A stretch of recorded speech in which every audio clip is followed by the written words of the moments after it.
It is Thursday, the 22nd of October, 2020, year of our Lord.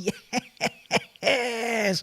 What a bastard of a year. But thank you for joining me for live stream number 2 here in the prestigious Fat Cave deep below stately Chateau Shitsville. I'm John Cadogan from autoexpert.com.au, and I get new cars cheap for buyers here in Australia.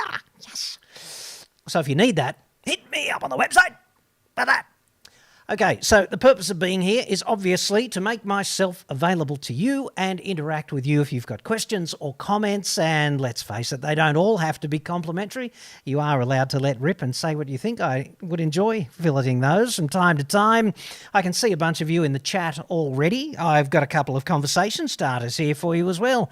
The Mazda BT50 this week was awarded 5 stars. The mighty She-Max to complement the D-Max, the his and hers utes out of the same factory in Thailand. Not much of a surprise with that, I'd suggest, given that the D-Max already had 5 stars and hey, it's just a clone, so how differently could it friggin' well crash? So there's that. The i20N, the worst-kept secret in all of motoring, perhaps the Volkswagen Polo GTI killer. That had the covers came off this week as well, and it looks like a bit of a corker, 1.6-litre turbocharged engine. They're calling it all new, but obviously it's probably just an evolution of the 1.6 turbo they already had in the inventory. And I wonder if Albert Biermann will score 2 for 2 here against his arch-rival Volkswagen. It'd be interesting. And I wonder how much it's going to be too, because I'm tipping it's going to be $8,000 to $10,000 more than a bog standard sort of i20. That's the same ballpark for the N-ification of i30, isn't it? So there's kind of that. Interesting for the delivery driver too, you know. The LDV, the Chinese mob, launched their Deliver 9 this month. And it's up there with the Renault Master. It's a direct competitor for that, but substantially cheaper as well. And I wonder if you'd consider buying an LDV. They're the Chinese company that's really kicking ass this year, which is kind of interesting as well. They're imported in Australia by Etiquette, which I'm not sure is an absolute advantage to the brand, but Etiquette has established a foothold for numerous other brands that have then gone and set up independent importers and done, you know, reasonably well for themselves. So hopefully that will take place with LDV. And I'm wondering if you are considering buying an LDV or if you would put one on your shopping list. The other thing, of course, is the i30 sedan, which used to be called the Elantra.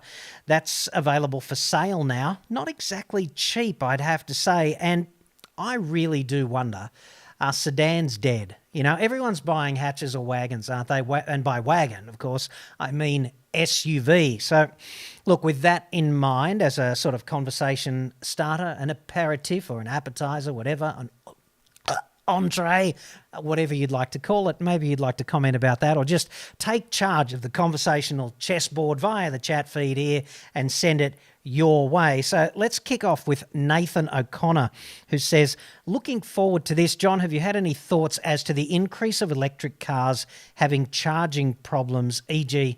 self-ignition? See, I don't really see this kind of thing, self-ignition, as a problem with EVs. I haven't heard of too many cases of that. It's more of a problem in the aftermath of a crash if the battery compartment is compromised, because just like a fuel tank spewing fuel all over the road, all you need is an ignition source. And the thing, as I understand it, with these lithium-ion batteries is they're pretty hard to put out once they start burning. In fact, there was one EV in, I think it was Germany, but don't quote me, and they basically had to put the equivalent of an in-ground swimming pool on a low loader and take it out there and basically submerge the EV in that for transportation in the aftermath of a crash. So maybe that'll be part of the landscape into the future as EVs proliferate. Who knows? The thing I see as being more of a problem with EVs is car companies playing the same old games that they already play with internal combustion, right? You might have a widget in your EV that wears out, like some little part of a rotating system that carries a lot of current, all right? And it might be worth, I don't know, $15, and they're likely to say to you, look, we can exchange that motor for you. You'll need a new motor. That'll be $9,000. I actually think that'll be more of a feature of the EV landscape into the future because, hey, it's the way the car industry rolls. And this will open the door inevitably to specialist independent repairers who go, hey, mate, don't do that. Don't pay $9,000 for an all-new motor. We've got an exchange one here and we can do that for a few $100 or $1,000, whatever. And they rebuild it on site and replace a few parts. And I think that's how that's going to roll. I don't see EVs as being any more or less dangerous than internal combustion cars are currently, and the same absolutely goes for hydrogen. Now let's move to Paul Davies, who says, hey John, in reference to your earlier video, have you seen the news of Toyota's 300 series slated for release soonish? No, I haven't seen that. There's been endless rumours, hasn't there, about the new upcoming 300 series, or if that's what they're going to call it. I don't know that that's even been confirmed yet, but it makes sort of sense given the lineage going back. So it's so crying out for an upgrade, isn't it? I forget how old the 200 series platform is, but it's got to be either 12 or 14 years. If you're a Land Cruiser ophile out there and you'd like to correct me, please do, but it's something of that nature. And I don't even think they've done the facelift thing very well with that car, given the absolute amount of time that it has been with us. They haven't exactly done Joan Rivers with it, have they? Facelifts on facelifts on facelifts. I can't tell the difference, frankly, between a really old one in good condition and the current one. So there's that. They are the king of mediocrity, so I'd be expecting the V8 to disappear and be replaced with a turbocharged 6 with possibly more performance, or at least the same sort of performance. There's no way they'd go backwards on performance, but I just don't see Toyota as the kind of dynamic entity that would raise the bar. So there's that. Let's move on now and talk to Mr. Unpronounceable there, who says, at Jonathan Matthews, out of interest, would you use the Subi buy online system to buy it? That's interesting, isn't it? Would you go online now to a car maker website? They're all trying to do it. Kia's trying to do it. Subaru's doing it. I don't know. I haven't looked at all of the car makers because who's got time? There's about 60 of them.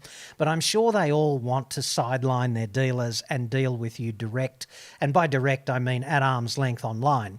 But would you want to buy a car online? Would you click and pay now and miss out on the opportunity to negotiate the price? Because obviously there's a bunch of fat built into the price, and if you don't negotiate, if you buy now, you miss out on any potential savings. And is it worth it? That'd be a good question, wouldn't it? Is it worth it in the context of not having to sit there opposite some car salesman, trying to keep it classy for a change, and you're just sitting there and inevitably you kind of think to yourself, well, how hard am I going to get touched up this time? It's that kind of equation, isn't it? So I don't know if I'd buy now at this stage. I think you'd do better, certainly financially, if you went face-to-face in the tried and true manner against a car salesman. The pro tip there, of course, is if he says to you, this car is $34,990, that's the best I can do, then the pro tip is to just say, well, my girlfriend's going to cut off my nuts if I spend 1 cent more than 30 grand. So there's your offer. I'm good for it. I'm prepared to sign on the dotted line now if that car's available. Can we do business or not? And if he goes not, then just shake his hand, walk out the door, thank him for his time and say, look, I'll keep shopping. They hate that. And then you might be amazed how malleable the price gets over the phone down the track, right? But you've got to be strong about this, and you've got to sort of not try and be the dude's friend is what I'd suggest there. You could, of course, use us and we take the pain out of that, but some people like the pain. Some people pay, stern German women substantial amounts of money to whip them on a weekly basis, as I understand it. This is a thing. So if you're one of those and you've just got that kind of desire in the automotive domain, hey, go face-to-face to your heart's content. Knock yourself out, metaphorically. Let's move to Pro Frumpo. These fake names amaze me. Like, how long did it take Pro Frumpo to sit down there on the couch one night and go, I know what I want my alter ego to be. Henceforth on YouTube, I will be Pro Frumpo. Each to his own. Thoughts on the Volkswagen ID3? If a significant number of us change to electric, how the hell are we going to charge them when out and about? The time to charge and number of stations will be a big problem. I don't think it will, because the pace of change there will be slower than all of the evangelists are saying. It's going to take time for critical mass of electric vehicles. I don't think there'll be substantial choice in the market until about 2023 in Australia, because we are, let's face it, we're on the front foot with all technological adoption, aren't we? And we've got those politicians steering the ship enthusiastically to a shiny new emissions-free future when they're not carrying lumps of frigging coal into Parliament House and trying to tell everyone how good they are. So there's that. But I don't think charging infrastructure is going to be a problem. In fact, I was doing some calculations on this recently, and if we got Harry Potter's friggin' wand out, or even better, the Mighty King, if we got the magical Mighty King out, the King Dick, His Highness, if we got him out and just changed every car in the nation and made Australia less shit. I haven't got the magical arrows on a live feed. I can only point. Made Australia less shit. If we made Australia less shit by making every car electric, just to see how that went, I think we'd only need about 10% additional power generation capability to adequately service their needs. What's more likely to be a problem is when a bunch of people in a boutique unit complex in some elite suburb, in the eastern suburbs here in the knee of Sid or something, or Toorak in Melbourne when that stops being a police state or something like that, on the river in Brisbane, places of that nature where well-heeled virtue signallers hang out in a small boutique unit complex of like-minded, nauseating dicks, then it's going to be a problem if they all come home in their Tesla Model S's and plug in and want the fast charge, right? Because the street's not going to cope and the building is certainly not going to cope. So we're going to need, at the very least, smart chargers that are able to balance the load in between all of those demands so that those dudes are not without power in their units because their cars are so thirsty, as it were. So the grid and the local supply and the intelligence of the way that electricity is allowed to be sucked out of the wall at particular charging points is a problem. When you're out on the move, of course, various vendors can elect to fit DC fast charging stations, and it's easy enough to do that. It's just kind of expensive at home because I was talking to some guy who's an expert about that, and he was talking about some extortionate cost per kilowatt for fast charging DC, all right? AC charges up to, about 32 kilowatts or something like that. You can get out of three-phase. That's not a problem in terms of the cost for a home installation, even though most EVs can't accept that sort of charge. But, I don't see the grid as being a major problem, and I don't see the demand for charging while out and about being a major problem, because a whole bunch of people are just going to want you to stop for half an hour while you fast charge and shop for whatever. And let's not forget, for the time being, you're going to be a rich dude, okay, if you've got an EV, because Hyundai Kona Electric is in the Highlander spec, which I guess is the top seller for that variant. It's 72 grand drive away undiscounted. So this is not a poverty purchase. You know what I mean? It's like 50% more than the internal combustion equivalent. So you got cash if you can afford that car, and plenty of people are going to want you to stop for half an hour at their premises so that they can latch onto your black Amex and suck like, Linda Lovelace from that famous movie. So there's that. Let's keep going with the chat here, because there's a ton of you commenting and asking questions, and I can't possibly get to all of those, but we will give it a red hot crack for the next 45 minutes or something. I've got Harry Hardcore. Now that's a name. If you're going to get a fake name, be Harry Hardcore.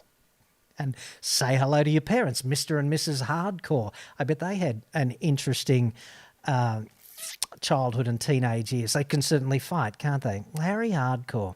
John, do you think the Japanese price bubble will pop at all? They're all ridiculous money at the moment. I think the Japanese are in between a rock and a hard place, right? Because they're never going to be European. That's pretty clear, okay?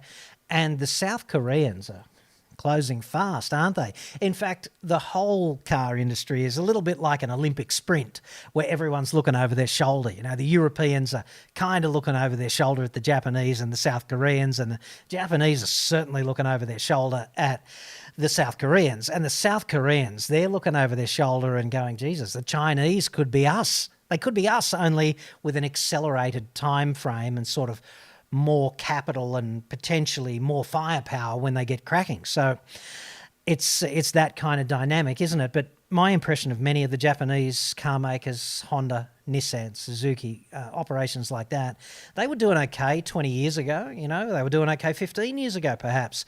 But then the global financial crisis hit, and it was like they got struck down by Ebola, and they have been functionally disabled ever since. Right? They've just not gotten back on the bike. Like Honda, for example. Like Honda was so impressive in the 90s. I remember I remember driving all of these Type R, Type R Civics and CRXs and Type R Integras, and they were just crackingly great fun. Even the S2000, what an awesome powertrain for performance driving in VTEC mode. You could be between 9,000 and 6,000 RPM in every gear all the time if that's how you wanted to roll. And between those revs, the engine was always in VTEC mode and you felt like such a hero. And it was a very engaging car to drive. But when you look today, 12 years down the track or something, Honda is just a shadow of its former self. So they do charge kind of ridiculous money for some of these cars, and I guess the problem for Hyundai and Kia, who are challengers to the Japanese historically, is that they've kind of caught up now. So there's no excuses for them not being equivalent, and at the same time, they don't really have to offer their products at a discount anymore because they're kind of on an even footing, aren't they? So, you know, you could look at that LDV Deliver 9 that was released just a couple of days ago, and basically it kicks off at about 40 grand. And I don't know what the price of a Renault Master is at the entry level, but it's got to be 10 grand more than that. So, you know, the Chinese can stand there and go, well, okay, we're not as good, but hey, dude, you saved 10 grand. So the car industry is more like that. And the Japanese are going to have to do something because they've spectacularly failed to innovate and even be very competitive for the past 12 years, and like that's enough, you know. Like Nissan, come on. I mean, Nissan did some great work with GTR this and GTR that, and the Patrol is still a good vehicle. In fact, these are the only two decent cars in Nissan's entire inventory, as far as I can tell today. Certainly they are the only two that I would consider to be a worthwhile ownership proposition, albeit for very different owners, and obviously the GTR is prohibitively expensive and possibly a better bet if you just purchased it used, I think. But Patrol's still bulletproof, and it's pretty good if you're going to be doing, you know, that hardcore off-roading. Certainly the money you save Patrol v Land Cruiser, you could fuel a Land Cruiser, or you could fuel a Patrol until the heat death of the universe and still not catch up, sort of thing. I think the break-even period is like 200,000 Ks or something. So come on, where's the case for Land Cruiser? Anyhow, moving on. Tone, the inventor of the term She-Max, #respect. Tone says, if EV chargers become smart enough to suck down most of their charge during off-peak hours, it'd definitely help with load balancing with the electricity grid. That's right. I mean, I'm not sure that baseload power is absolutely a thing in technical terms, but obviously the way electricity works, you have to burn the coal to make electricity, and if it's not being used at that time, you lose it forever. Okay, so they do have to burn some coal at low load times, like when we're all in the land of Nod, you know. So if EVs could be smart enough to be doing their primary sucking at that time, then yeah, absolutely. That'd be more efficient, even in the filthiest grid on earth. And by that, I mean Australia. Yes, #patriotism. Now, this is unfortunate. Here's a dude who's using apparently a real name. That's a breach of the YouTube code of conduct. Dan Wallace. Dan says, hey, John, loving the Q&A sessions. Thank you. Unfortunately, I can't watch it live as I'm in Western Australia and I'll have to look after the little dream killers until bedtime.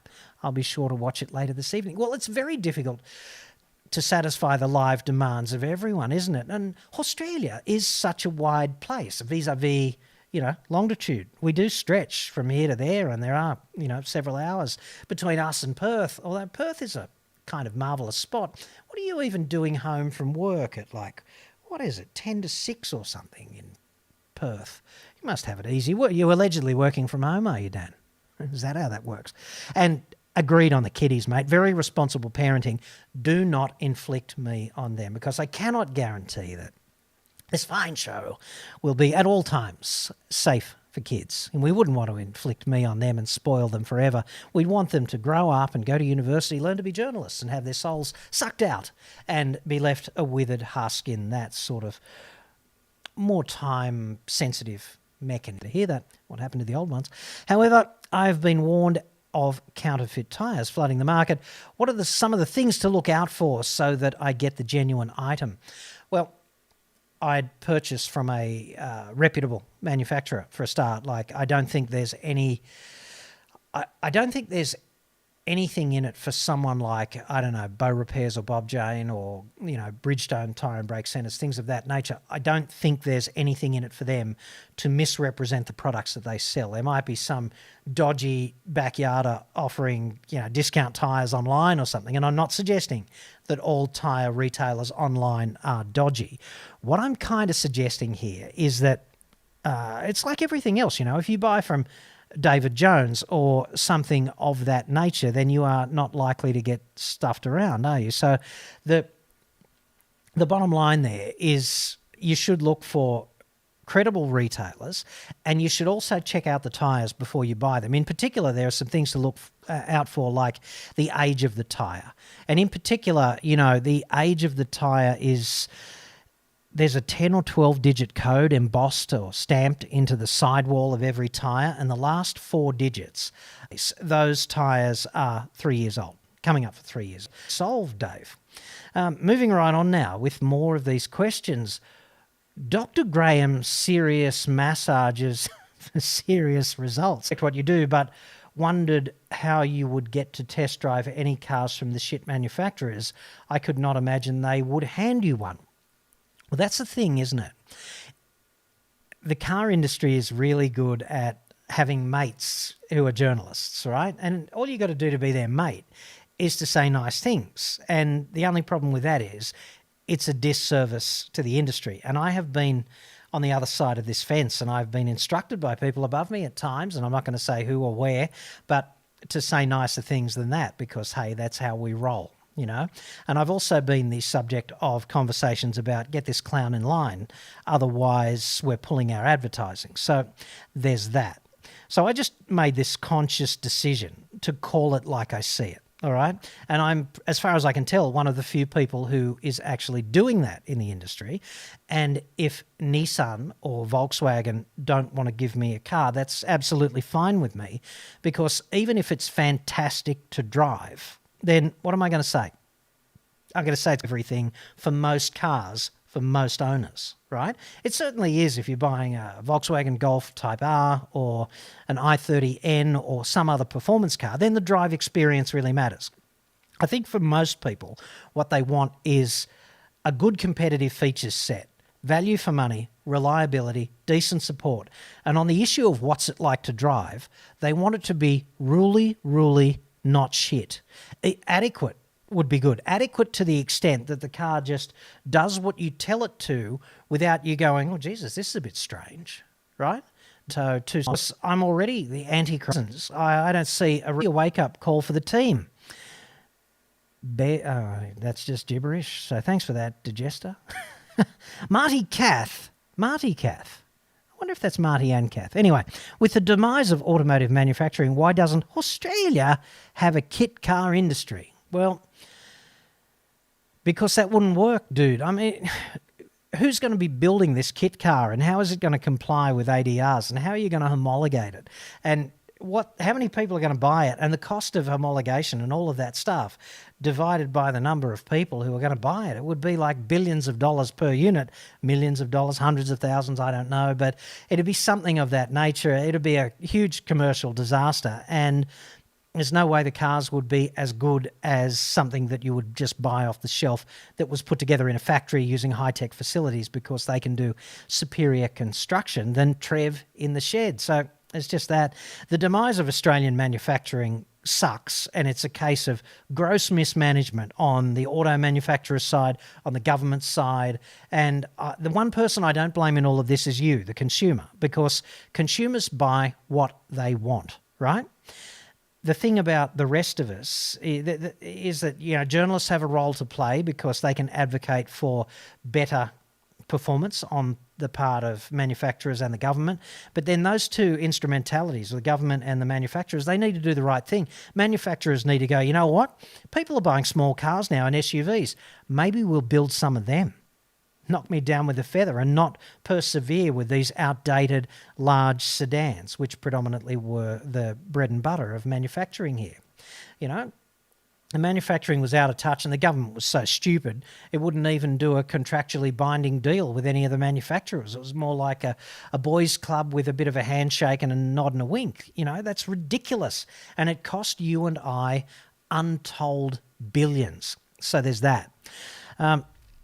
The sort of thing I think Australia should do, incidentally, as your next Prime Minister, is maybe we should turn iron ore and coal, which we have by the shitload, okay? Maybe we should turn that into steel and export that to countries like South Korea, because then we would be adding value to that material here, rather than just sending the iron ore for Christ knows what, $70 a tonne or something to South Korea, and coal and all of that stuff, and then have them turn it into steel, and then have them turn it into cars and send it back to us, and all of the value that is added, we export that offshore, okay?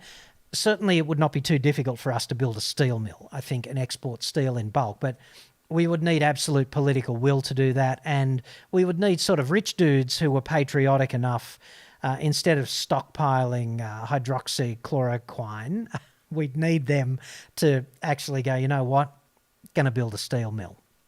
And I don't see that happening anytime soon. I don't know about you. It's pretty sad, though. R&R Photography says, what do you think of hybrid utes and four-wheel drives potentially coming into the market?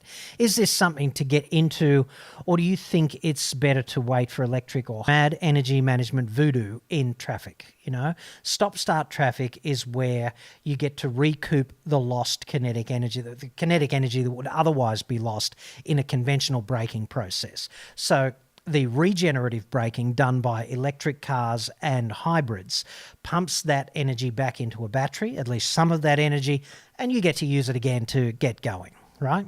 And you don't do that on the highway. So essentially, hybrids, the hybrid part, the regenerative braking part, the electric part of the hybrid is really just excess baggage if all you're going to do is use that vehicle out on the highway. So for long distance driving, I'd suggest the hydrogen electric vehicle, the fuel cell electric vehicle is probably the go, because, you know, you can refuel it in a matter of minutes and the emissions are only water, and it's quite an efficient process. You know, fuel cells have been around since at least the Apollo moonshot missions, so it's fairly established technology.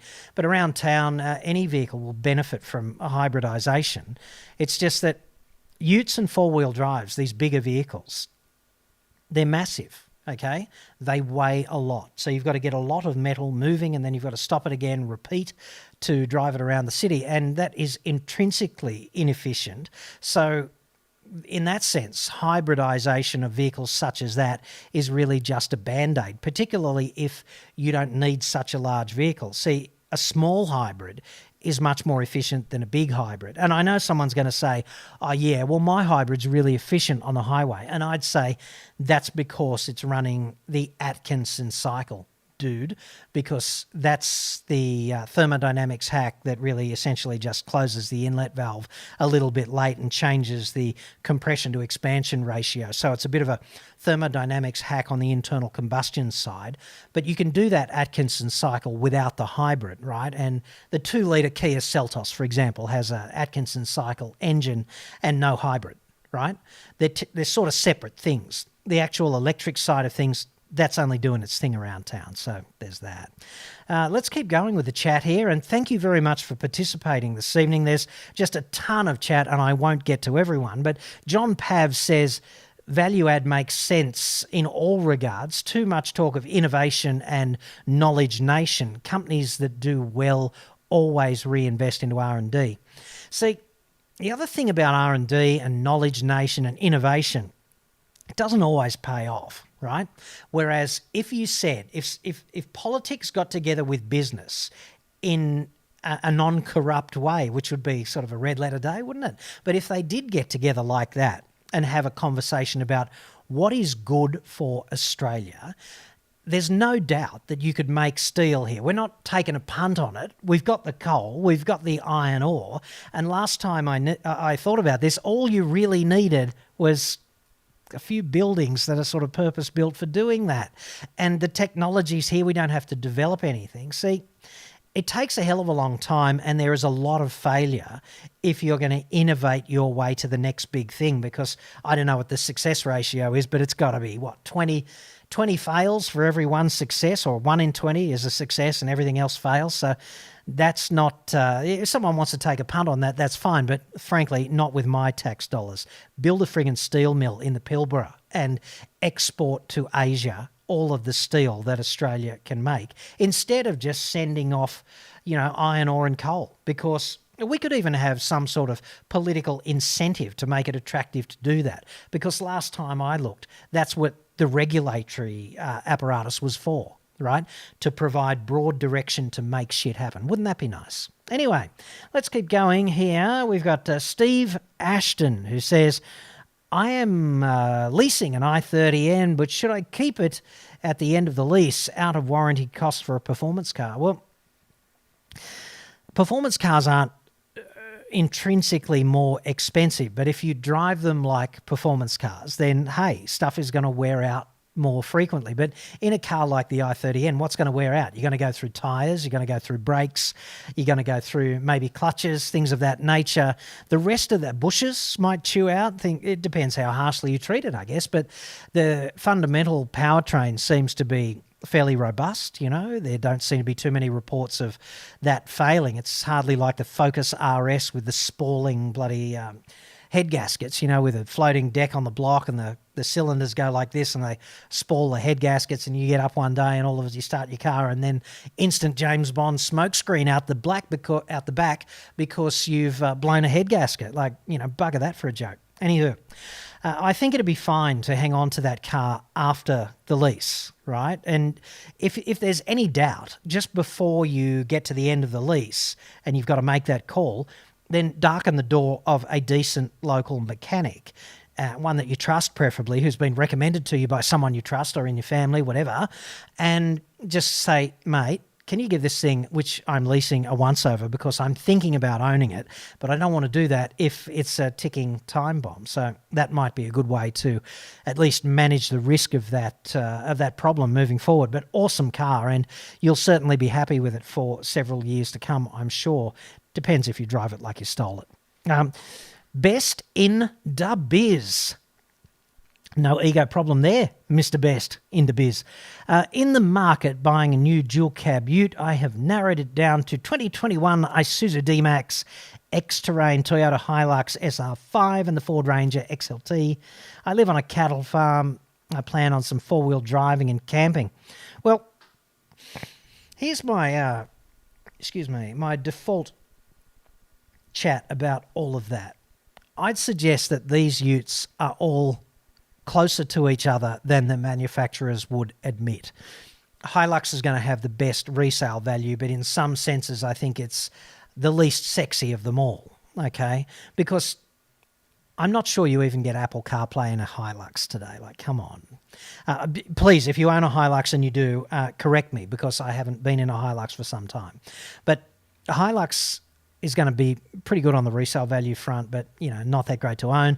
The Navara, I'm not a fan of the way Nissan does business with its customers. There are too many examples of Nissan saying, yes, I know you're a customer, but would you mind grabbing your ankles here, because that problem you're having with our product is an opportunity for us to profiteer out of you, when we could actually, do the right thing. So there's that. D-Max. Okay, D-Max hasn't been in the market for really long enough for us really to know whether or not it's a viable proposition, right? So has it got any bugs? How would you know? Okay, the engine is probably bulletproof because it's so close to the previous engine. It's not funny. And they don't fail very often. Their 6-speed transmission's pretty reliable, but as to the rest of the platform, the electronics, things of that nature, the vehicle certainly hasn't been around for long enough for us to make any judgment on that. Ranger XLT is a pretty honest bus as well, right? The only problem I've got there is Ford is fairly poor at customer support, but Ranger doesn't seem to be failing all over town. So of those, I think Ranger is probably the most fun, and Hilux is probably the most commercially sensible choice you could make. I'm a big fan of the Triton, actually. It depends how much you're preparing. It really depends how much gear you're thinking about throwing in it, how heavy the loads, whether you'd benefit from that all-wheel drive mode that the Triton offers from time to time as well. You can use it in 4H with the centre diff unlocked, and that gives you a great deal more grip on things like good dirt roads where you shouldn't really drive in 4H with the centre diff locked, right? So that's my 2 cents worth on that. Feel free to chime in there on the chat if you think I'm getting any of this wrong, because a bit of diversity there. Your chats can obviously be seen by other parties to this conversation, so if you think I'm getting it wrong, let me have it with both barrels and the audience can decide. I'm down with that. That's cool. Tone again says, last time I checked, the Cybertruck was going to be a US domestic market proposition only, and I'd say yeah, if he actually gets around to making one, like, hey, Electric Jesus can do no wrong with the faithful, okay? But he did promise the Tesla Semi 2 years ago now, right? How many have we seen actually sold? A big fat zero there. The Cybertruck was going to be the next big thing, and I cannot see how they are going to homologate that vehicle as it was shown to the public, right? Because I don't see it complying with existing homologation laws. And it doesn't matter how fantastic that thing is, it's pie in the sky unless he can convince the Department of Transport in the United States to rewrite the rules on homologation. And let's not forget the ADRs here are really hastily once-over rebirthed FMVSSs, Federal Motor Vehicle Safety Standards from the US, or the same thing in Europe, the UN ECE regulations. So, a lot of those compliance regulations in the US are the same as here. I just don't see how the Cybertruck is ever going to roll off a line and be retailed to the public looking anything like that vehicle that was shown to us at that atrociously self-aggrandizing press conference. Best thing about the press conference was when Electric Jesus threw the baseball at the Cybertruck to demonstrate how tough it was, and hey, smashed the window. Yes, I do love those smoother than a baby's ass productions. They're great. Josh Jameson now. Hi, John. Used your car buying service and ordered a MX-5. Got a great deal. Well, thank you very much for using the service, Josh, and I'm glad we were able to help you. What are your thoughts on this car? Have you driven one? Yeah, I've driven the odd MX-5. In fact, I've driven, I think, every MX-5 since the very first one. And truth to tell, a lot of people think the MX-5 isn't fast enough, particularly the early ones, and I really loved the early ones because if you could get on a track and be quick in an MX-5, you were quick, right? If you get a car with too much mumbo and you go on a track, you can be moderately quick, but you're really only compensating for your own inability to exploit the performance of the vehicle in corners by mumbo, right? So you're getting on the gas and you're having a big squirt on the straights in between corners, but you kind of have the opportunity to blow it in the corners a little bit. You can overdrive in and then sort it out, and you'll never be competitive with actual people who can steer really fast, but it'll feel fast to you because you've got to sort out all this stuff in the corners, right?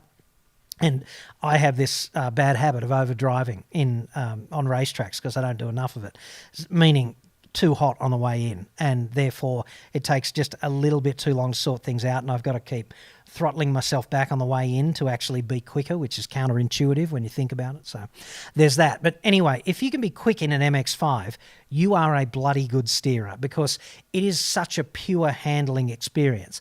And you always know when a car delivers really pure handling, because you always want more mumbo, right? It's like driving a Toyota 86/Subaru BRZ. You drive one of those things and you always say, you know what, this thing could do with another 30 kilowatts.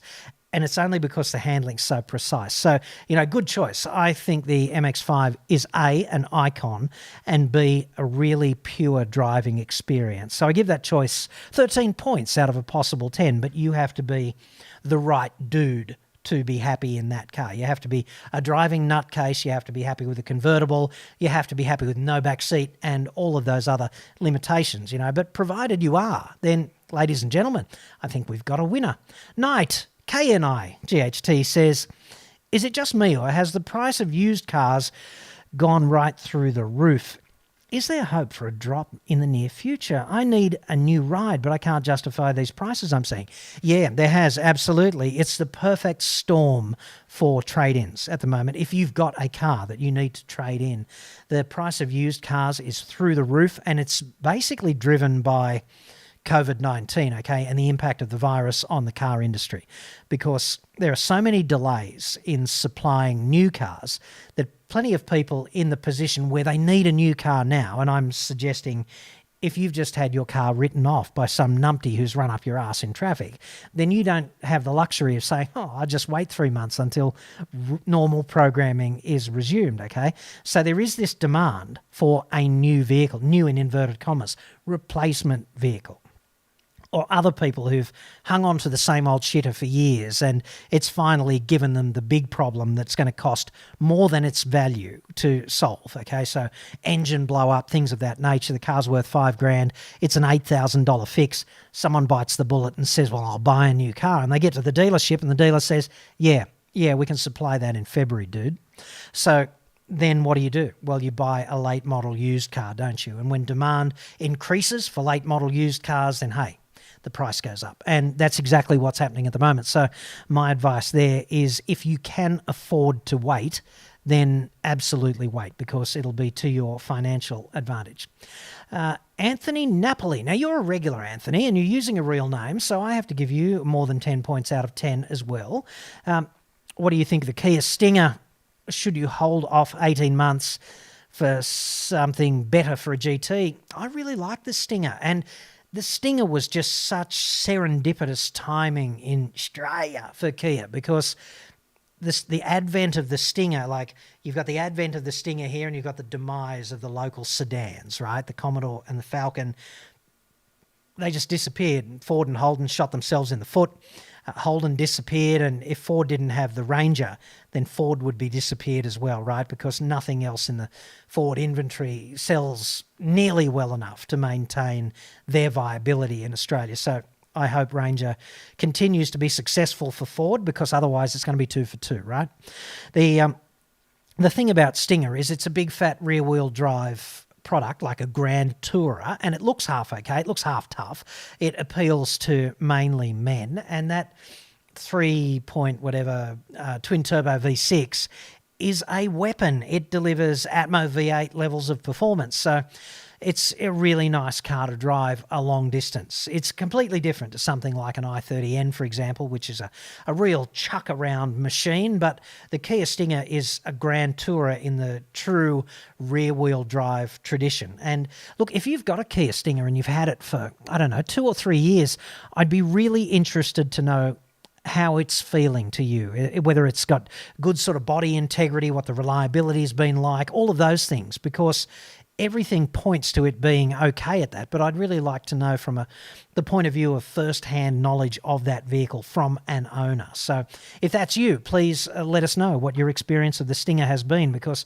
off the showroom floor, I'm seeing it as damn insects. Spring in Australia. Yes, we've got a fat cave full of spiders. Every time I record a new package here, I get out the feather duster and one of my favourite tools, and knock down all the spiders' webs. And the spiders have been eating the insects, of course, and I don't know what the insects eat, but as long as it's not me, I'm okay with that, I suppose, overnight. Let us keep going. Chris M says, John, how many years do you give Jeep Chrysler left in Australia? Their business model and vehicle development is Einstein's definition of insane. Yeah, and they don't have critical mass anymore. Like, they got up to whatever it was, 30,000 Jeeps got sold 1 year there recently, like 5 years ago or something. And now they are just, it's an implosion, right? It's terrible to watch. It's actually great to watch because should we have any sympathy for them, honestly? I mean, Jeep is an icon. I've always enjoyed driving the Grand Cherokee in particular, right? Awesome vehicle. I don't want to own one, principally because I know how they would treat me if something significant went wrong with that vehicle, and that's unconscionable, right? But I've even been thrilled driving Wrangler in various situations, right? Like there was a launch for Wrangler in Tasmania that I was involved with, and we did a lot of off-roading in the west coast of Tasmania there, and it was friggin' awesome. And I also drove manual Wranglers on the Rubicon Trail, which is like 7 miles in 7 hours or something like that, and it's all that really grippy granite boulder stuff. It's awesome four-wheel driving, and Wrangler's awesome in those conditions. So I got a lot of time for the brand, but not so much for the company and the way it treats people, right? Because they are unethical, right? And they don't deserve to succeed. They don't have critical mass. Their sales are they're out of the toilet halfway to the deep ocean outfall, right? And they're unsustainable the way things are. They brought a new dude in and he's doing what he can, but it's a little bit like, Donald Trump. Like, what can he really achieve as the president, Because presidents can't do perhaps as much as we expect them to be able to do. Prime ministers are the same. They're part of a system. And in many respects, they're like the titular head of various organisations, right? So this new broom, he's doing his thing, but I don't see fundamental change. I really don't. I see fundamental change in the messaging, okay? Big difference. So I don't give them, unless they're being propped up, they've got to be being propped up from overseas because current sales are unsustainable, and there must be some promises or undertakings entered into behind closed doors with the boys upstairs overseas that we can make this right again, because car companies are not predisposed to throwing good money after bad. So the clock is ticking on Fiat Chrysler in Australia. It has to be, personal opinion. Let's talk to Chris M now, who says, John, how many... we just did that. What is this, Groundhog Day? How long have I been doing this? Oh, yeah. You can make a mistake in 48 minutes and 38 seconds, can't you? One mistake, it's all right. I'm sure you forgive me. Jin Suli says... Hi, John. i30N DCT is due to come out next year. Is it still possible to bargain at the dealerships for price? And if possible, what would you recommend between doing it myself or through your business? Okay, well, if you do it through us, we'll just do it for you, right? It's that simple. That's our job. And what I'd recommend to keep the bastards honest, and by the bastards, I mean me and the people I represent doing this, I'd suggest that you go to your own dealer or dealers and negotiate, and get them to tell you the price that you can negotiate, the best price, okay? And keep it to yourself, and then contact us and see if we can beat it. Don't tell us the price. If we can beat it, then that's an honest victory, and you should go with us, right? And if you get a better price, then just say, thanks very much, but I've got a better price. And hey, then you'll know that you've done an ace job negotiating. Now, if you're not going to do that, Jin, what I'd suggest you do is wait until it's here. So you won't be negotiating the price now, and you won't be negotiating the price shortly after the launch, because people who've been waiting for the i30N DCT, they're going to be queued up over the friggin' horizon, right? Because they've been waiting for it. They want an i30N, but their girlfriend, their boyfriend, whoever, will not drive a manual, okay? So they've gone, dude, I really want one. I'll wait for the DCT. When it's here, demand outstrips supply. And in that situation, the dealer is unmotivated to discount to you because he can sell that car in his showroom now to that dude there who's gagging for it in the way that you're not, because you want to argue the toss over the price. So what that means basically is if you're going for the DIY option, then just wait 3 or 4 months until the DCT latent demand in the marketplace has evaporated, supply will exceed demand, and then normal programming is resumed. And normal programming means you can go and be a bit of a bastard in a polite way to the dude who's trying to sell it to you. So that's always nice. Be Rui or not says, what do you think of electric cars situation where people think more people would be interested if they were like 20 to 30 grand? Do you see that ever happening?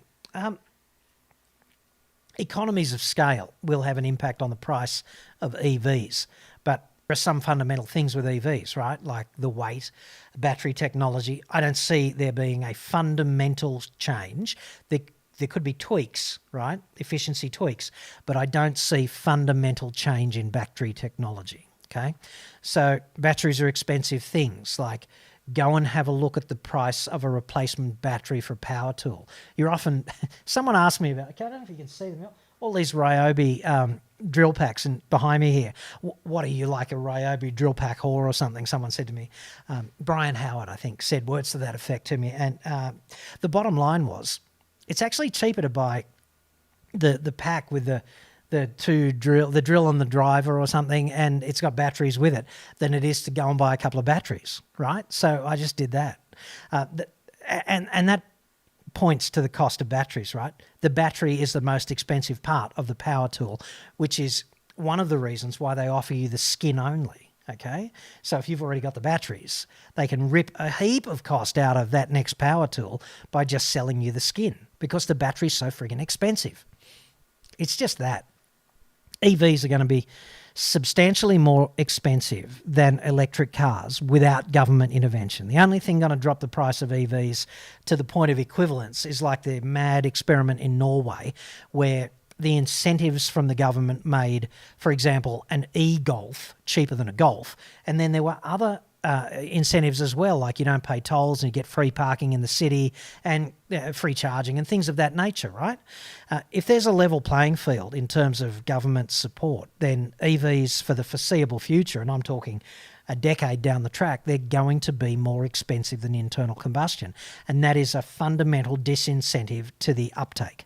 And that's what we need regulators for, right? They need to bite the bullet if they think, if there's some high-level decision taken in the interest of the nation to promote EVs, then it's fair enough to incentivise that. And let's not forget the incentivisation of this sort of thing is just you and me funding a bunch of people who want to go and buy an EV, right? To get critical mass out there, to get more chargers, to do this and that, okay? So that's a matter for the government, but without that support, they're going to be more expensive for forever, you know, forever in the foreseeable context. Tone again says the irony with the Norway experience is that they're funding their generous EV subsidies from oil revenue. Yeah, dead right. So there's no such thing as a clean solution, right? One of the problems is we as a species are addicted to energy, and there's always trade-offs with the addiction to energy, right? Like, and it's cool to be addicted to energy because we don't have to break our backs for 16 hours a day in a field just to feed ourselves. And I mean only just feed ourselves, right? Like that's what it's been like to be a human being for much of human history. The advent of virtually free energy, and this is why I have to laugh when people bitch about the price of petrol and the price of electricity. They don't think about what it's liberated us from, the slavery to feeding ourselves, you know? Like go back in history, not a few thousand years, a few hundred years, and have a look what it was like before oil, before electricity, okay? Not fun, dude, not fun, okay? So there's that about energy. It's a big problem, you know? It's a huge problem for humanity because I don't want to go back to that sort of time just for the sake of emissions. I want to have clean energy and a shit ton more of it than I need. I want access to limitless, clean, almost free energy. And people look at me like, that's unreasonable. And I say, au contraire. We just need the breast. We always need that, but we need the best brains in the business working on that. Paul Rowley now says, hi, John, love your videos. Thank you, Paul. I'm in the UK, so I wouldn't normally get to watch live, but I am in COVID isolation. Sorry to hear that, mate. There's a lot of that going around. So there is something good in everything. Keep up the good work. Thank you, Paul. I will. And I'm sorry to hear about the isolation, mate. Although, I've been practicing for social isolation for much of my life, and it's finally come in handy in a practical, tangible way, and I don't have to apologise for it. So there's that. Marty Cath again says, your workshop background doesn't have one dirty thumbprint anywhere. Do you really have grease under your fingernail? Well, not at the moment, dude. I'm live streaming. I got an appearance to keep up here. But if you actually do look at the tools in detail, you'll see how much dirt there is actually on them. And one of the things was, when I turned this into a studio space, okay, it was an opportunity to do a few things defensively. A, get rid of a few really shit tools that I'd had for years and replace them with some fairly nice tools. And B, it was also the opportunity to get things in order. And it's so much better to have things in order. The toolboard behind me, right, it's designed with first order accessibility in mind. And I've pinched that term from Adam Savage, all right, but he is absolutely on the money with this. First order accessibility is like you're on the bench, you're doing some job. There's been a crisis with the battery friggin' vacuum cleaner, and it's like at DEFCON 1, the household DEFCON 1, okay? And the only person standing between you and domestic meltdown it's you and the tools, right? So you've got to whip yourself into action, and you've got something half disassembled, and you need a pair of needle nose pliers or a little fine electrician screwdriver, or you need one of those little orange clamps just up there, and they're all in front of you. So first order accessibility. And then I don't know if you can see those crates. Let me just show you the crates.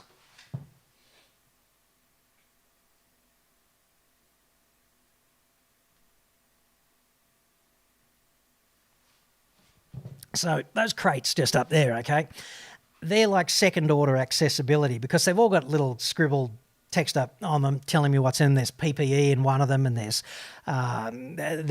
random orbit sander and the pads in another one, and there's jigsaw in another one, and there's heat gun, and there's chargers in another one. So they're all organised, but they're things I don't need all the time. So second order accessibility is fine for them, okay? So this is my evolving multi-function space where I can actually, solve the Mount Vesuvius of, battery vacuum cleaner meltdown, in a heartbeat, go 100% MacGyver when I have to. And, we've got the welder over here, and I've got, the bandsaw and the belt grinder over there, and I've got the linisher over there, and all of that stuff. It's all, deployable. And at the same time, it's also studio space. So studio space has to look half clean, and I've got camera set up with a prompter over here and a different lighting set up for the pre-recorded packages. And I'm working on another shot back this way, right, so that we can have a bit of variety in what is actually a fairly limited space. And the plan is early next year. I bought a warehouse about a couple of Ks down the road, and I'm going to turn that into Fat Cave 2.0. And that should be really special because I'll be able to get a car in there and move a camera around it and shoot more involved, more interesting packages more often for you guys. So that would be the medium-term plan, and hopefully that'll be just one more way in which I can say, fuck you 2020, fuck you very much, and be gone with you. and the memory, may you sink to the bottom of the Marianas Trench and never resurface. So I think that's kind of the minimum result I want out of 2020. How about you? Doug Stubbs says, hello, just joined. Live call with grandkiddies down there, non-stop wanker land. There's so much of that. I'm still struggling with non-stop wanker land. I'm not going to speculate. Have you gave us your pot index yet? It's kind of a bloke thing pissing up the wall, like the pot index.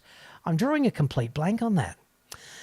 If you want to fill me in there, let me know, dude. But I can't help you with that. Not enough information.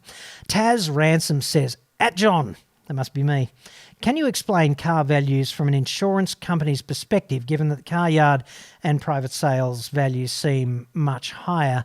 Surely yards and private sales are what forms the market value.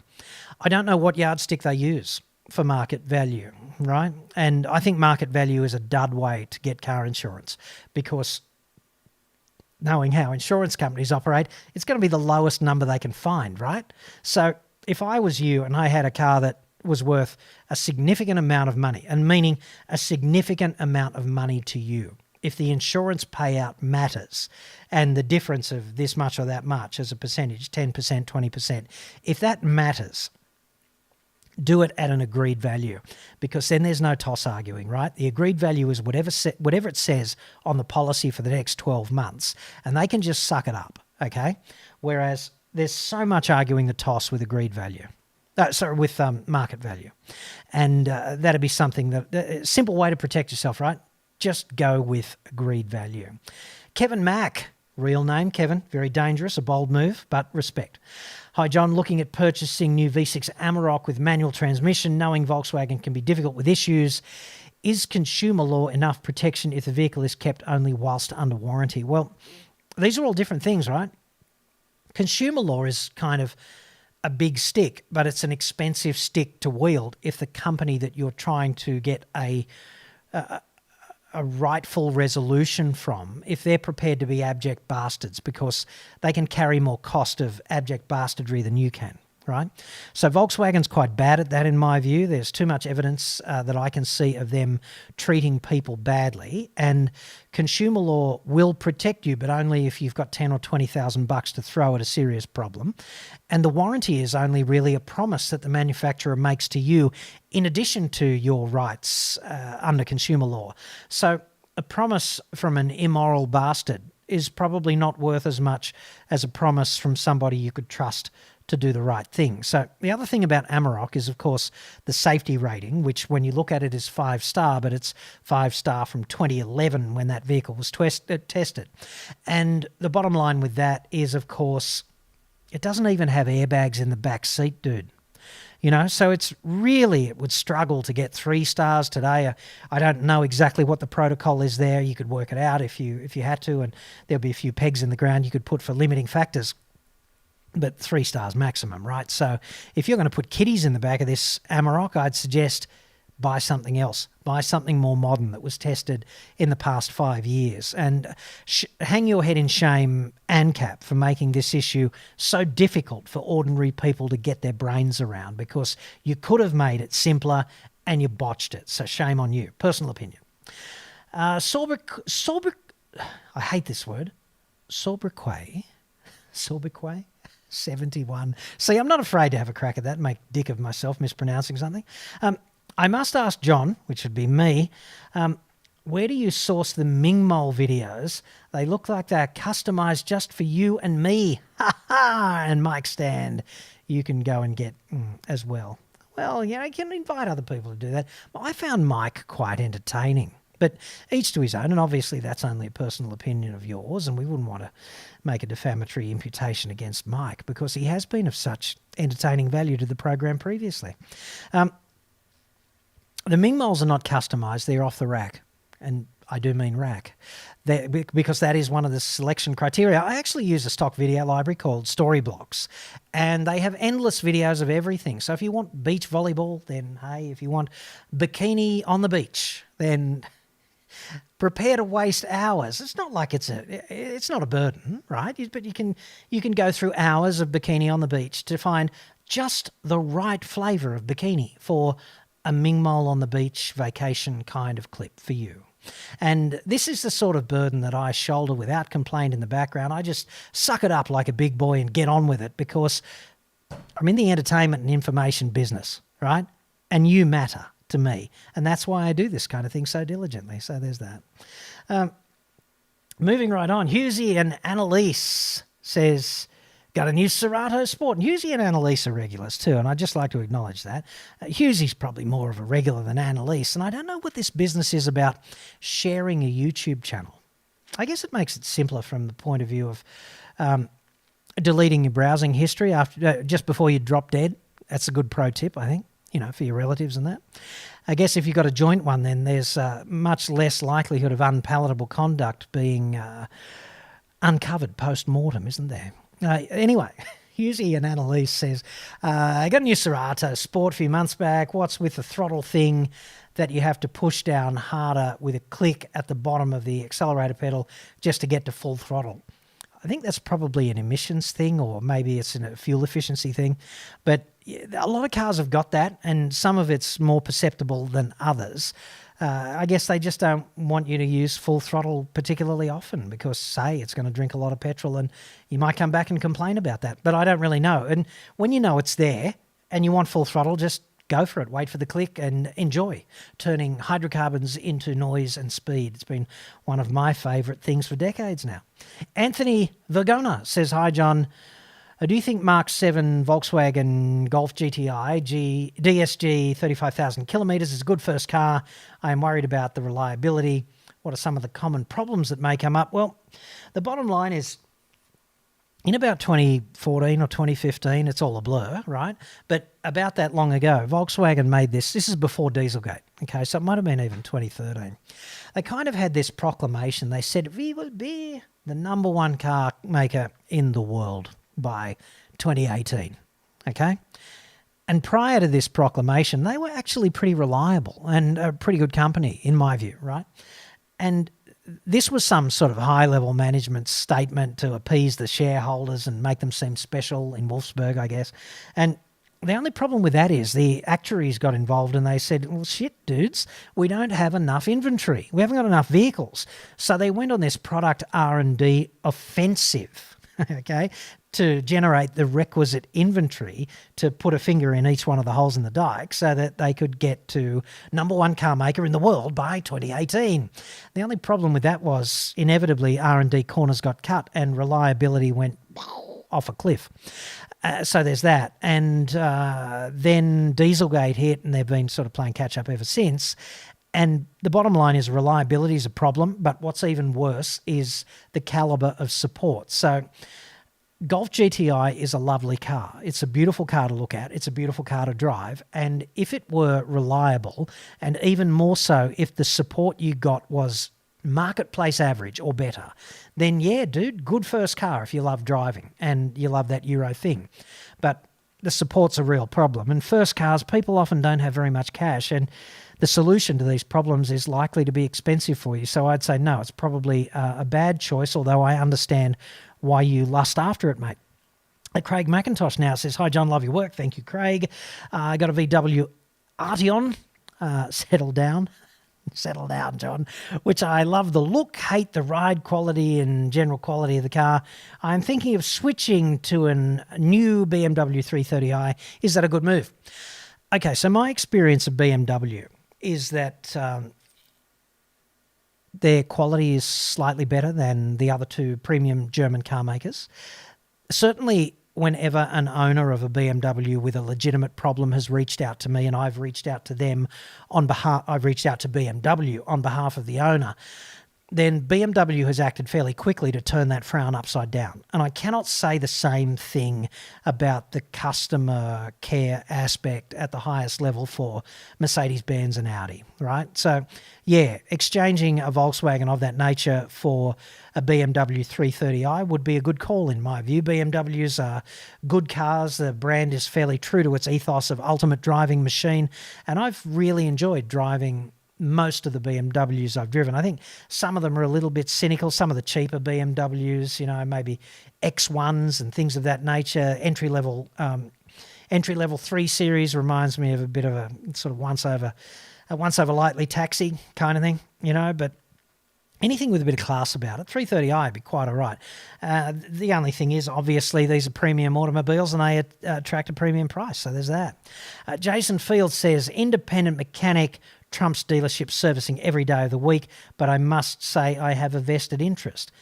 Yeah, I'm with you on that, Jason. I like dealing with my independent mechanic because, A, I've known him for years. He's portable vis-a-vis the brands. I might have a Renault. I did have a Renault at one stage, and I had Subarus, and I've had Hyundais, and I've had Kias, and I've got a Mitsubishi now, and he's compatible with all of those. And when I talk to him, I know that he's not bullshitting me. I know he's actually had his hands on my car, and I know that he knows how I drive, and therefore he can say to me things like, okay, 12-month servicing interval, but your brakes have got about 6 months left on them. So why don't you come back and say, end of February, beginning of March, it's going to cost you about this much. And I go, yeah, dude, thanks. Whereas if I'd gone to the friggin' dealership, I'd get to talk to a concierge who's got no idea, hasn't had his hands on the car, and they've got 12 months servicing. Like the protocol is 12 months servicing. So if the brakes are absolutely not serviceable for the next 12 months, but perhaps they're serviceable for the next 8 months, right?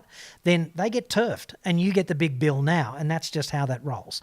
So, dealerships want your servicing business. Car companies want dealership servicing business. To make that viable, to make that attractive to you, then I really think what they have to do is they need to change the way they do business with servicing. And they need to be more personable, and they need to be more cost competitive, and they just need to have a sea change in the way they treat their servicing customers. And then if they were to do that, then obviously you'd go to them because they've got the specialist knowledge. But I see independents doing a better job every day of the week, particularly ones who are recommended to you by someone you trust based on a long personal association. Now, if someone gives you that kind of recommendation, it matters. It means something. Let's move right on now. We've got Mopar 340 says, thoughts on the Jeep Gladiator? I bought one recently and love it. Well, I'm glad you did, okay? And I'm glad you love it. But Gladiator's a 3-star shitbox on safety, okay? And when they did the IIHS small overlap crash test on Wrangler, then it rolled after the test. I can't remember the last time a vehicle rolled after a small overlap crash test, right? That's disgraceful. The reason it's 3 stars is not because they crashed it, it's because they did the deep dive technically and decided that the Wrangler rating was applicable to Gladiator. And here in Australia, then Gladiator is ridiculously expensive too. So if you bought it in Australia, then congratulations. But you'd want to really love it because I think you paid way over the odds. And I understand the icon factor, and I understand that it's a pretty special Jeep, but I just can't in good conscience recommend Jeep to most people. Liam Hernan now says, just purchased myself a Toyota Blademaster, e.g. Japanese imports are becoming interesting choice with the new regulations allowing some very interesting cars to be imported. Will we see more?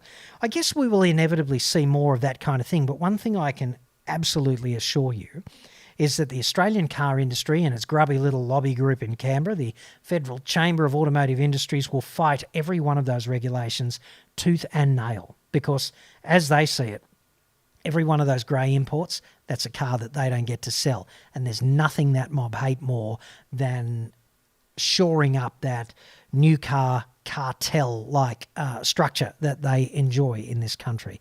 And that robs you and me of real competition, which is, in my opinion at least, their underlying objective. So there's that. Now, let's talk to Mr. Miyagi. And I love your work in the first Karate Kid movie. I'm surprised you're still with us, Mr. Miyagi, but Sensei, let's see how we go. Hey, John, how do you think the Genesis brand will fare in Australia? I'm interested in a G70, but I am concerned about after-sales support, #Mals. Don't be concerned about the support. I think the support will be excellent for Genesis. I really do. It'll be like Hyundai support squared because they do want it to be a premium experience. The Hyundai, which is really Genesis rebranded, right? Genesis is the premium brand of Hyundai. They understand customer support. They understand consumer law. They're one of the best car makers in Australia for customer support. I have no commercial relationship with Hyundai whatsoever, but I have seen them go above and beyond the call of duty to support customers that they didn't technically have to support, but they did it in good faith. And certainly I have never seen them shirk a consumer law entitlement, right? And Genesis will be like that, only the Genesis mindset is this is a premium product. We've got to take on Mercedes-Benz, BMW, Audi, Volkswagen, brands of that nature. And we know that we haven't got the cachet. One of the easy wins for us is service and support and that concierge-like experience, right? So that's why in the major centres, they'll pick your car up and drop it off for a service, things like that, okay? The The reliability is likely to be pretty good too, because Hyundai, Kia and Genesis share R&D facilities, and obviously they have similar sorts of R&D standards that underpin the product. So there's that. So I don't think you need to be concerned about that. And G70 is a very nice looking car, like a grown-up person's Stinger, really, isn't it? I also know there's a bit of a glut of G70s at the moment, so you could contact me via the website if you want to take advantage of that. I know the right person to talk to at Genesis there, and we could put your people in touch with their people, and hopefully beautiful things will happen there. But obviously that's outside of my normal car buying arrangement, because Genesis does not operate dealerships, and that side of my business relies on the relationships with actual dealers to get the sales across the line. So this would be like an addendum to that I'm kind of developing at the moment. So that glut of G70s, there's a saving of at least the GST at the moment, I think, on any of those leftover G70s. New ones on the way, obviously. So let us move on briefly. We'll do another few minutes of this until my voice completely carks it and my brain turns abjectly to mush. Nikolay Konop says, John, what do you think about Jaguar lately, as well as the latest F-Type? Well, Jaguars are beautiful cars. They just are.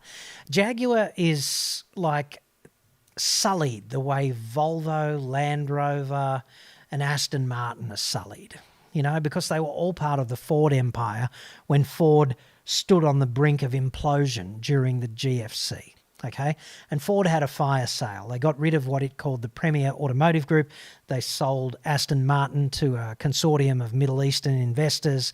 They got Jaguar and Land Rover and sold them to the Indian industrial conglomerate known as Tata, and they sold Volvo to the Chinese. So they got rid of all of that, but those brands still struggle with the taint of Ford, right? And Jaguar was never any good reliability-wise. And here in Australia, there's also the leftover dealer network of Jaguar and Land Rover stretching back to the year dot.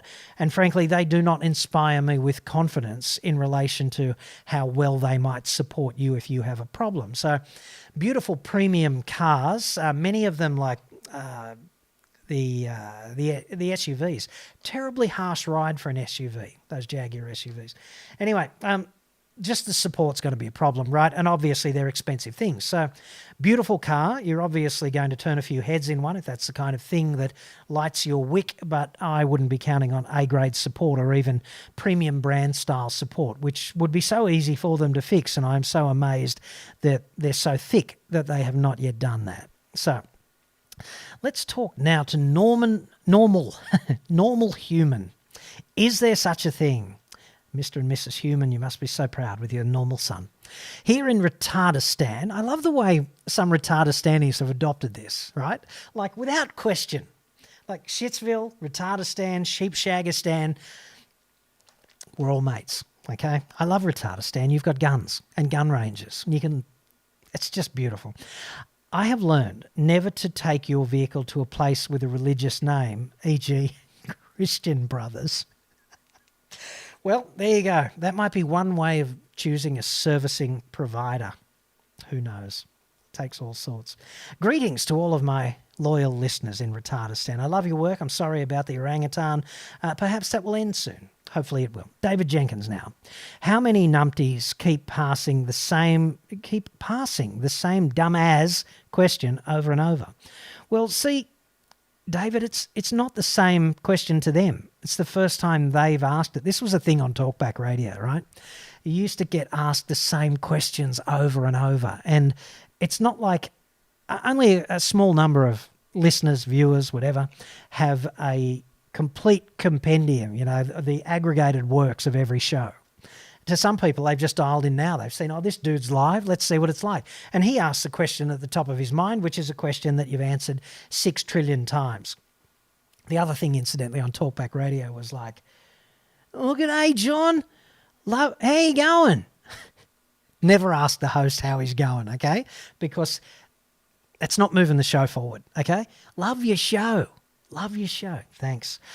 First time, long time listener, first time caller, right? This is like ticking every box of what not to say because we're not going forward in time. We're not moving the show forward. Show stalled on the grid with meaningless questions over and over. And you can't be rude. You can't be saying, get to the point, dude. You've just got to, g'day, John, how you going? Good, right? You never ask how you going back if you're the host. If you get that back, the guy's an amateur. Anywho, it's just like that. So, questions are just, people ask questions all the time. They're the same questions. What car should I? What's the best ute, mate? What's the best 7-seat SUV, mate? Mate, I've got to buy a hatchback for my daughter who's learning to drive and I haven't got more than 20 grand. Like, these are the questions. I spend a day and a half answering them every week. Like, I just get a big bottle of red wine and a glass and I just answer questions. It's fantastic at the end. Mario Garrido says, hi, John. Greetings from Spanish Stan. Love your videos. I have a blast watching them.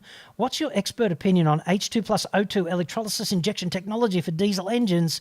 Keep it up, dude. Okay.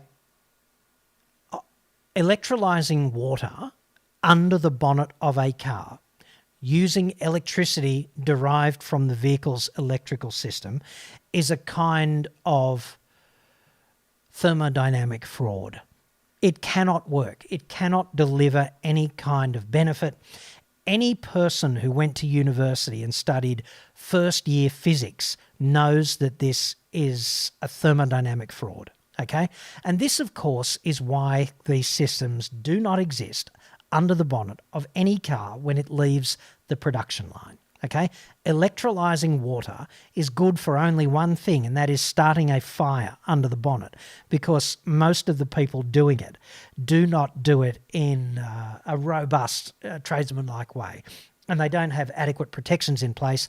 And what they're doing is they're generating water's a mixture of hydrogen and oxygen, H2O, and then you put electricity into it, and you can split that up into H2, which is a gas, okay, and O2, which is a gas. So hydrogen gas and oxygen gas. And it just bubbles up, okay, and you can collect it. And yes, you can feed it into your engine. But while you're collecting it, it is the Goldilocks stoichiometric mixture. It's just looking for a spark. It's like the girl who can't say no, right? The smallest spark and it's going off, okay? It's like a little hand grenade, right? It might be a big hand grenade depending on how much volumetric capacity you've built into your system under the hood. So don't do that. It doesn't work. It doesn't derive a benefit, and it can only, best case scenario, cause no harm. Worst case scenario, it'll burn your shiny new vehicle to the ground. So there's that. Z Sonata says, Kia and Hyundai are basically the same under the skin. That's correct. They share R&D at Namyang, so why develop two engines when one engine can be ported across into multiple brands? I get that. Makes sense. It's one of the things that keeps the price down. So everyone often says this like it's a bad thing, but au contraire. It's good for consumers. Okay, if you are picking between the two, just pick the one you like the most. There are sometimes suspension differences also. Well, yeah, here in Australia, they have independent suspension development teams, so ride and handling can be subtly different between platform-shared vehicles, between Hyundai and Kia. Obviously, the other big difference is that Hyundai sells more vehicles, got more dealers, and in that sense, there's more choice, but Kia offers 2 additional years' worth of warranty, so there's that. Other than that, they are very different. There's obviously styling differences as well between them, so one of them might light your fire a bit more than the other one, and often there's a price difference either way. There might be 3 or 4 grand for roughly equivalent spec levels, and it varies. Sometimes Hyundai's sharper and sometimes Kia's sharper, so you might want to factor that in as well. Now, I'm going to wrap it up in a few minutes, but I have appreciated your company, and we'll just answer a few more questions along the way. I'll be back next Thursday at 8:30, so be part of the chat there. I'm going to work on a solution where I might even live life on the edge and take a few live calls, just like real talkback radio. So let me know if you think that might be a good idea. I'm just a bit twitchy about not being in delay, right, like you are on radio, because there are community guidelines on YouTube, and it might be easy for a caller to violate those, and I don't know how I would deal with that in real time and still be compliant with their rules. So I'd have to cross that bridge. I might ask my minder at YouTube about that, and she can go off and ask a few questions with the boys upstairs. So we'll work on that as a work in progress. Adam Williams says, John, do you have a recommendation for driver education for my 75-year-old mum? She's been licensed since the 60s, but not driven this year because of Melbourne lockdown. Dad's just passed away. I'm sorry to hear that, mate.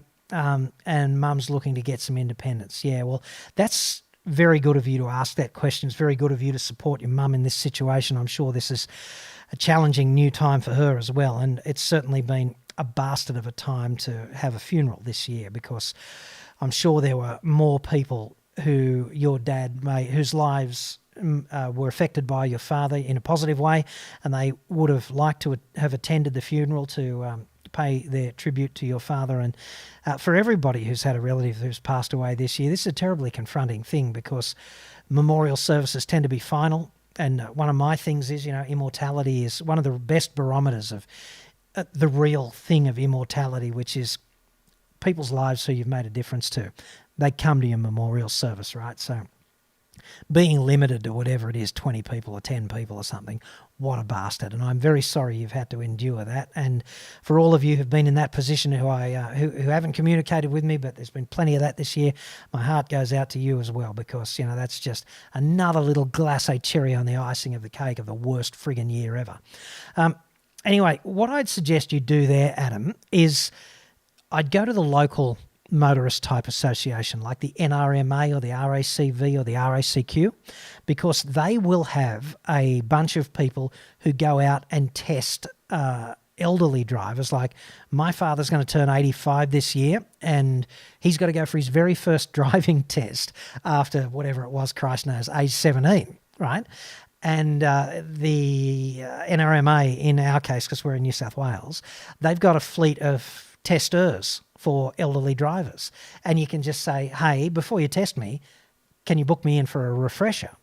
And these people can give your mum a once-over, and they can sort of cherry-pick things that she might be doing poorly and might easily improve, because nobody wants to see an old person's mobility taken from them, but we don't want to see them be a liability behind the wheel, and we certainly don't want to see a liability behind the wheel shorten their lives. We want them to be as long-lived as possible and as mobile as possible for as long as possible. So that's where I'd go, Adam. I'd go to the local motorist association and recommend some advice there about an appropriate testing dude. Just finally now, G. Lukes says, John, for God's sake, straighten you glasses. Straighten you glasses. How much friggin' straighter do you want them, dude? Look at that. I'm looking at, I've got two monitors there in case one goes down on me, like that plane in Flying High.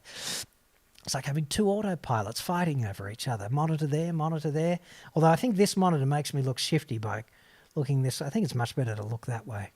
You don't look shifty if you do that. Media 101. Anyway, these glasses are straight, dude. I might have my head on crooked. That doesn't look straight now, but that looks a bit straight. The microphone's not straight. Come on. Hypercriticality, dude. I'm here on my own. I'm running a television studio on my own, doing talkback calls, and you've got a friggin' problem with my glasses. Shame on you. What are you, sitting there having a beer on the lounge, with everybody, with all of your mates, i.e. alone? Who knows? Anyway, Ian M. I'm going to end on a high note, because straighten your glasses, dude. That's not the way to end a friggin' show. Ian M. says, hello, John. How long should I expect parts availability on a new vehicle, GM and Ford excluded? Reason I'm asking is there a Goldilocks point to loose the Triton, Kia, etc.? You can absolutely count on parts for at least 10 years. And then, look, if there's enough cars in the market, like you've got a reasonably mainstream car, then there's going to be reasonably mainstream parts failures for those cars. And even if the manufacturer is not supplying the parts, some enterprising independent out there is going to be sourcing parts for those vehicles. So I'd suggest on mainstream cars, reasonably popular mainstream cars, i30s, Ceratos, Commodores, things of that nature, Mazda CX-5, Mazda 3, all of those popular cars that you see shitloads of on the road, parts availability is probably not going to be a problem for the next 15 to 20 years for brand new cars today that are selling well. So there you go. Look, I'm going to leave it there because my voice is caving in and we've been at this now for an hour and a half, and all good things must come to an end ultimately. I'd really like to thank you for your support. The comments have just been overflowing as usual. There's been some very kind words from many of you, but not enough abuse, not nearly enough abuse. So do work on that in future episodes. I'm going to be doing another one of these next Thursday evening as well at 8:30. So please do join me for that as well. And I'm thinking about doing a shorter one, maybe on a Monday night, maybe just a wrap up of automotive news, and we'll answer a few questions for half an hour, 45 minutes. Please let me know in the YouTube comments feed directly through the next week whether you think that's a decent call or not. And if it is, I'll do my best to get that up and running as well on a Monday. But that'll be more news and information with a few questions at the end, whereas I think what we'll do is reserve the Thursday night special here for more of a Q&A where you drive the agenda and I see how I go as the pinball reacting to the questions that you spin up for me. So if you're happy with that, I'm certainly happy with that. Thank you very much for your support. Thursday, the 22nd of October. I'm going to sign off now, and I will see you in a pre-recorded sense from just over there in the Fat Cave over the next week or so, and we'll be back doing this next Thursday. Thanks very much for your company. Have a good night, and fuck you very much, 2020. I mean that most sincerely.